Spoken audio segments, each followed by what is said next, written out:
I've never Did been you to feel?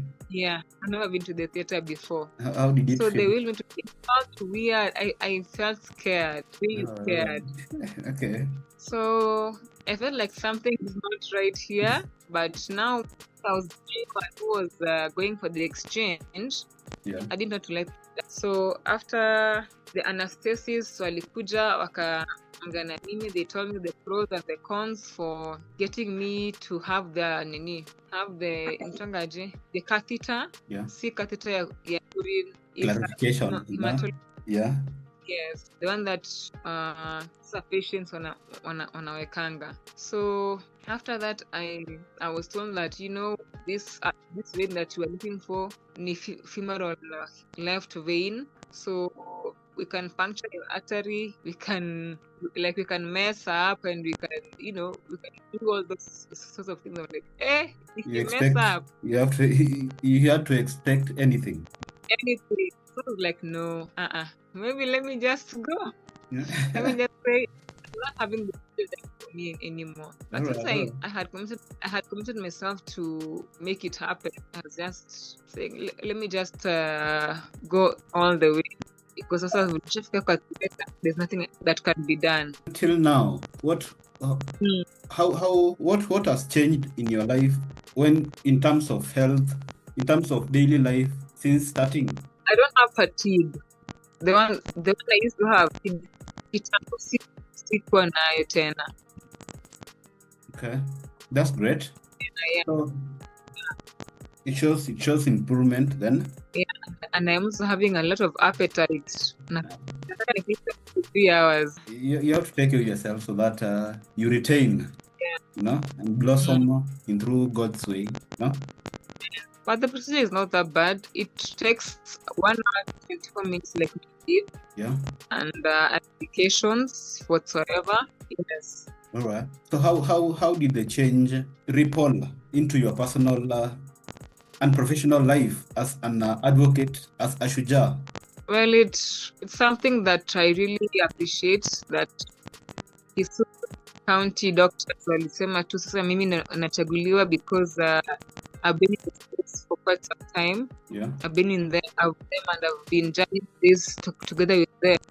It chose me to be the first patient to be done for the Red Cell Hospital. That's great. So it's a proof that Sha is working. Sha is working. That's great. It is.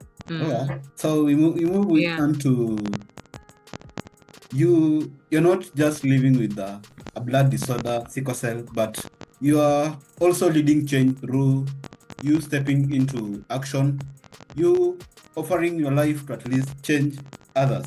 So what challenges have you faced as both patient and advocate? Well, the challenges I've faced is that we are not in the space. We are not in the space, and many of us who are in the space don't really advocate for what they advocated for in the space. They want to be selfish, they want to be self-centered, they want to be all about me.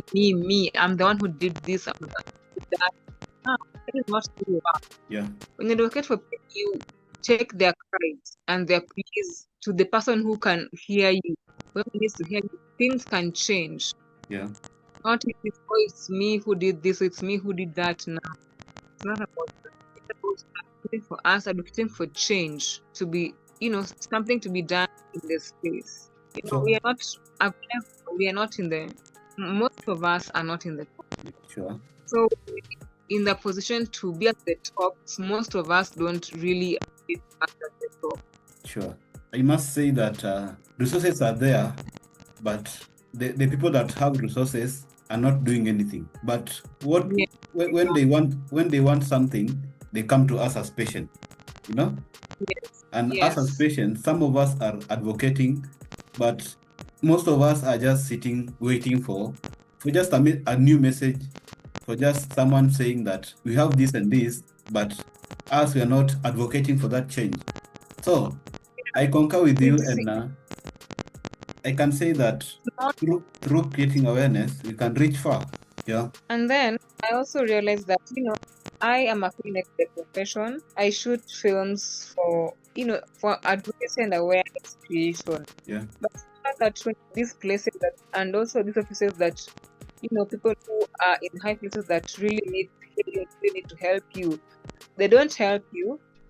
Yeah. They just feel like, oh, you have restricted funding, or we do this and that. Excuse Okomba, can you kindly mute? Yeah, thank you. So if it is not really fair that you want to shoot something, you want to create awareness with the film, but there are no funds. Yeah.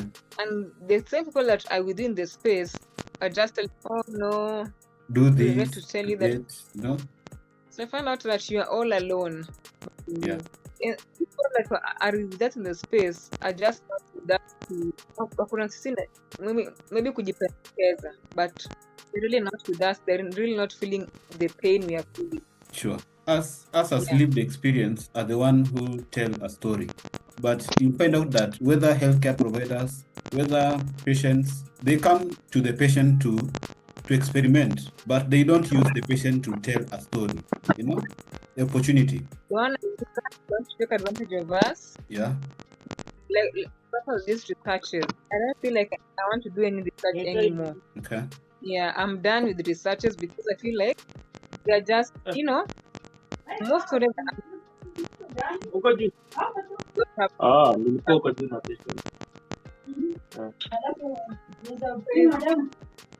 Kevin, kindly. Mercy, can you mute kindly? So I find out that when they ask you, they call you maybe, and then for that for that research, and they only give you 1,000 shillings.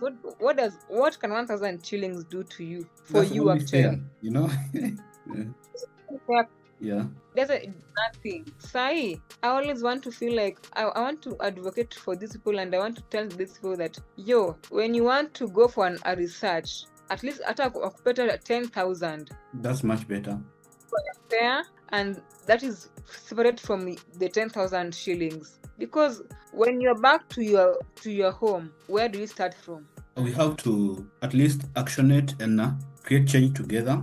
And based on you are curious to create change. Yes. Through telling your personal story with driving systematic change. What have you learned that? How do you balance from those two, personal story and systematic change? How do you maneuver? It's crazy, actually. Yeah. Tell us. It's crazy because sometimes I'm a filmmaker. I do so many things in the space. I just napenda kujituma. I just don't sit pretty like, I feel like I should be going to somewhere and just do something. So sometimes it gets overwhelming. It gets really overwhelming. But sasa umejua, when you are used to doing some things around the house, when you tell people that I'm so tired, I'm like, they don't even listen to you really. They just feel like, it will just go away, but you have to cook for us, you have to do this for us. So if I have to do something outside there, then when you come back home, you have to start from square zero. Okay.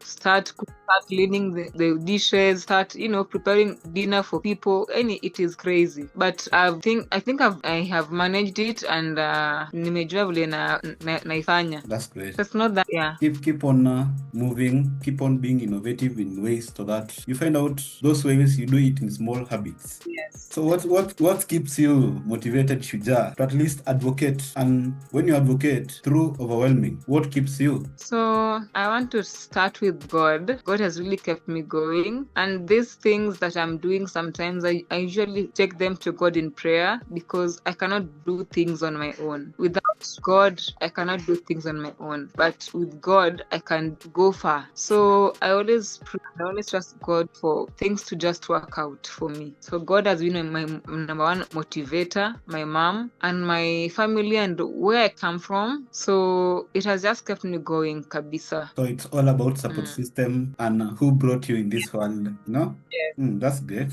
So what was there a moment in you almost gave up living living with a blood disorder? Yeah, there were moments, countless moments. I was almost giving up. I was almost getting into depression because I felt like I'm not doing enough for my people. Yeah, the way I would want to do them. So it has been crazy for me, but God has really kept me going, and I've been telling God, me without you I cannot do things. So with you I can do things, and with you I can move. So help me move, help me do ABCD, and he really does help me, and he answers prayers. So I always say that God is my number one to go, because after when I was having crises, and all that, it is God that I used to pray to. All right. So God. God. And you are strive to at least change. Yeah, I'm trying to strive to change. At least, when I help someone, I feel like I've helped,